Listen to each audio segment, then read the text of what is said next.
Krajowy Ośrodek Wsparcia Rolnictwa najpierw The National Agricultural Support Centre, KOWR, denied that it would be possible to repurchase the plot of land designated for the construction of the Central Transportation Port. It turned out that the notarial deed does contain a provision stating that the plot may be repurchased at its purchase price and that the plot is not located on the Central Transport Port's construction site but in its vicinity. How do these facts affect the whole so-called Central Transportation Port scandal? Today I took a closer look. Law and Justice came under fire.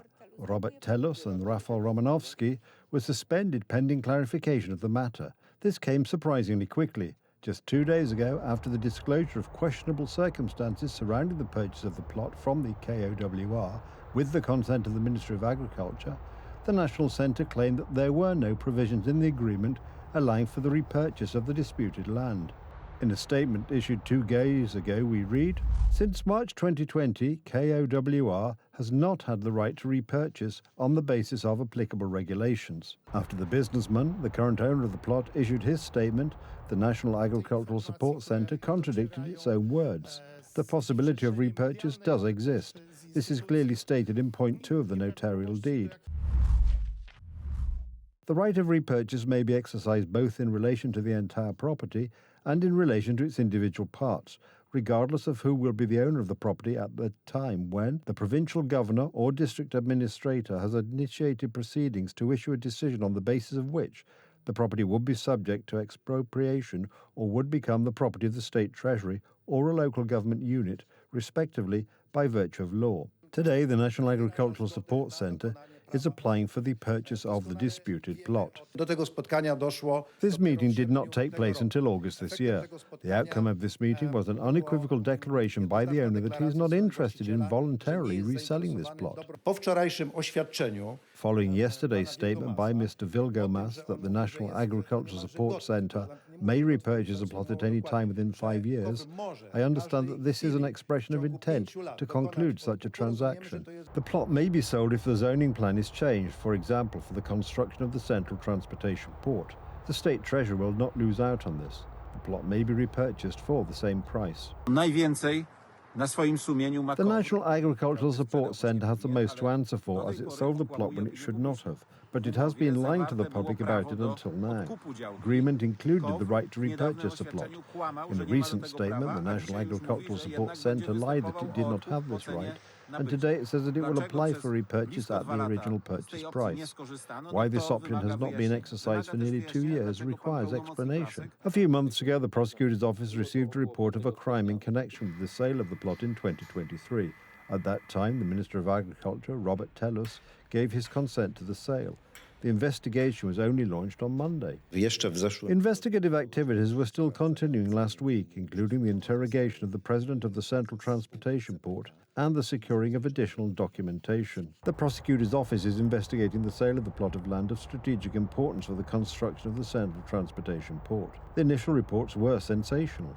Just before the Law and Justice Party handed over power in 2023, the Polish Ministry of Agriculture agreed to sell a 160-hectare plot of land belonging to the National Agricultural Support Centre to Dawtona for approximately 23 million zloty. Today, the value of this land was estimated to be close to 400 million zloty. This is not true, and the plot can be repurchased at the sale price. It also requires explanation why Mr. Lasek, the proxy, did nothing to move the warehouse centre planned for this plot. It does not have to be in this location. It could have been moved to any other large plot in the area. So here we have absolute inaction on the part of the National Agricultural Support Centre and Neo Central Transportation Port. We are not dealing with the Central Transportation Port scandal. We are dealing with a Neo Central Transportation Port scandal. Dawtona's Vice President, Piotr Wilgomas, spoke on the matter. He issued a statement saying that he has been embroiled in a political struggle as a tool between political parties in Poland to which he does not consent. In the statement, he added that the plot could be repurchased by the National Agricultural Support Centre for the amount for which he bought it almost 2 years ago. The National Agricultural Support Centre may exercise its right of repurchase at any time until December 2028, but the businessman did not want to sell the plot. He cared about the land because he had been managing it for 2 years. The milk has been spilled. The scandal has been blown out of proportion, with the media following every move.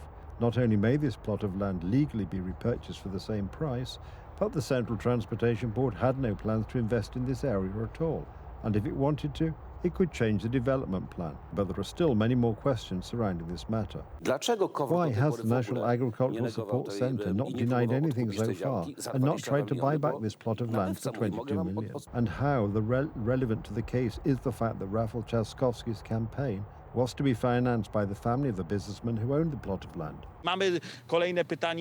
We have another question. Are we dealing with a huge setup? A setup that is essentially intended ultimately to discredit the Central Transportation Port construction project. A port that is a thorn in the side of the civic platform, a party that does not want this investment to go ahead. I am not surprised that today we have the abbreviation CPK. I will never use the abbreviation Central Transportation Port, CPK, to describe this major transport investment, airport, railway. I will never use this abbreviation again because today everyone in Poland reads the abbreviation as the whole law and justice is stealing. This statement was made yesterday. Today Donald Tusk is silent. No wonder. He would have to bite his tongue. Now Law and Justice MPs are demanding the resignation of the Polish Minister of Agriculture. More effective prosecution of sexual and domestic violence, better lighting and surveillance in public spaces, the inclusion of the category of femiciding in the criminal code. These are 3 of the 10 demands that German women included in an open letter to Chancellor Friedrich Merz. Women in Germany cannot feel safe because of the governments of Angela Merkel and later Olaf Scholz have led to the breakdown of the security structure. They allowed mass illegal immigration, which in fact threatens the safety of women. They are afraid to go out on the streets in the evenings. These are not just their fantasies, but a real concern for their safety. And Chancellor Merz should indeed introduce legal regulations to ensure the safety of women in Germany. Nevertheless, the women who wrote the letter to Chancellor Merz, who are most associated with the German political left, decided to point out that the issue of safety cannot be used, quote, to justify racist narratives. This is a reference to the words of the German Chancellor who, boasting about the decline in the influx of migrants, said that Germany still has a problem in the urban landscape. He is trying once again to present himself as a strong, effective politician, sharp in his words and deeds in the field of migration, but the Germans do not seem to perceive it that way, although, in fact, Germans are divided on this issue, as evidenced by the reaction to his words. Indeed, the German Chancellor is experiencing a serious crisis in popularity. His approval rating among Germans has reached a record low. Only 25% of Germans support Friedrich Merz. Now his words, referring to migrants who allegedly have a negative impact on the landscape of German cities, have caused a storm even within his own coalition. And according to German left-wing circles, this statement was racist. Conservative circles agree with Merz's statement and believe that cities are unsafe, that it is necessary to influence the security of cities in an appropriate manner and, very importantly, in the context of migration, to convince newcomers to adhere to German norms and values. The German Chancellor's words are defended by the Christian Democrat and the #1 party in the polls, the right-wing AfD. A few days after his controversial statement, the Chancellor himself was asked if he wanted to apologize to anyone. Friedrich Merz responded by adding fuel to the fire. I don't know if you have children, and if you have daughters, ask them what I might have meant by that. I suspect you will get a pretty clear and unambiguous answer. I have nothing to retract. On the contrary, and I emphasize this, we have to change something here. The Ministry of the Interior is working on this, and we will implement it. This may raise the question of how Germany intends to solve the problems associated with illegal migration, because so far, apart from deportations, it has tried to deal with the issue by transferring migrants to neighbouring countries, including Poland. Mass immigration is causing divisions within the European Union. In the case of the United Kingdom, this is literally the case, as this issue was one of the reasons for its departure from the EU. However, after Brexit, the problems with illegal immigrants from outside Europe remain unresolved. Today in London, police arrested a 22-year-old Afghan man on suspicion of murder after he attacked 3 people with a knife, killing 1. This is a nightmare. This is on doorstep.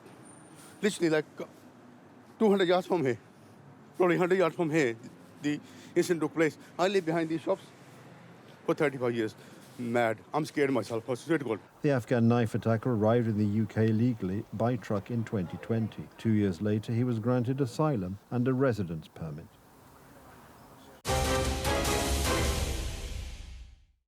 Hurricane Melissa swept through Haiti and Jamaica.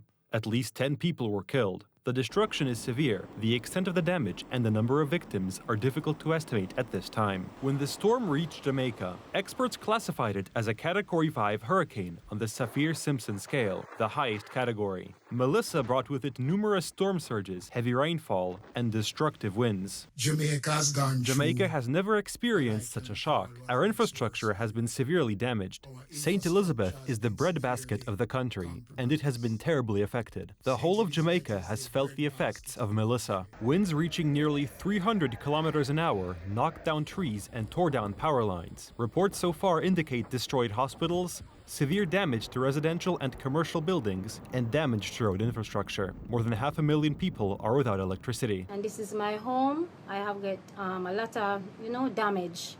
Roof has gone, clothes has wet up, and all those stuff. So I need some help. Please, I need some help. Well, the future of Jamaica now is just pick up your pieces and see what you can move on to.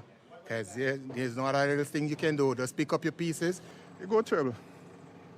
Because all the fruit tree, the food, and everything wash away. U.S. President Donald Trump said that the United States is ready to help Jamaica deal with the aftermath of Hurricane Melissa. Well, I have, because I've never seen numbers like that. I saw a little while ago 195-mile-an-hour wind. I've never seen that before. I've never seen, I guess it can get that high, but I've never seen it. And it's literally just, knocking down everything in front of it.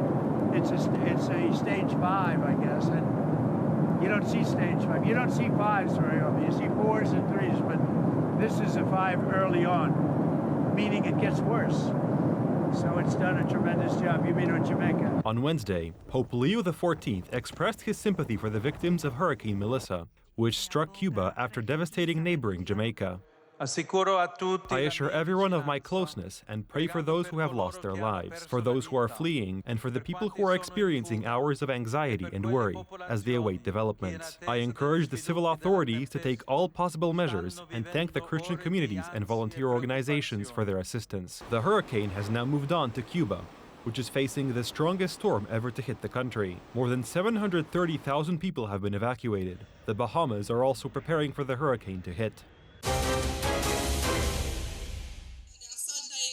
Romania and its NATO allies were notified of U.S. plans to downsize the number of troops stationed on Europe's eastern flank. The reduction will include soldiers intended to be stationed at the Mihail Cogalițianu Air Base, located east of Bucharest, Romania, near the Black Sea coast. We were informed at an official level as a ministry by our ambassador to NATO, the military attaché for defense. This reassessment of the posture is a part of a broader strategy announced at the beginning of the year by the United States of America.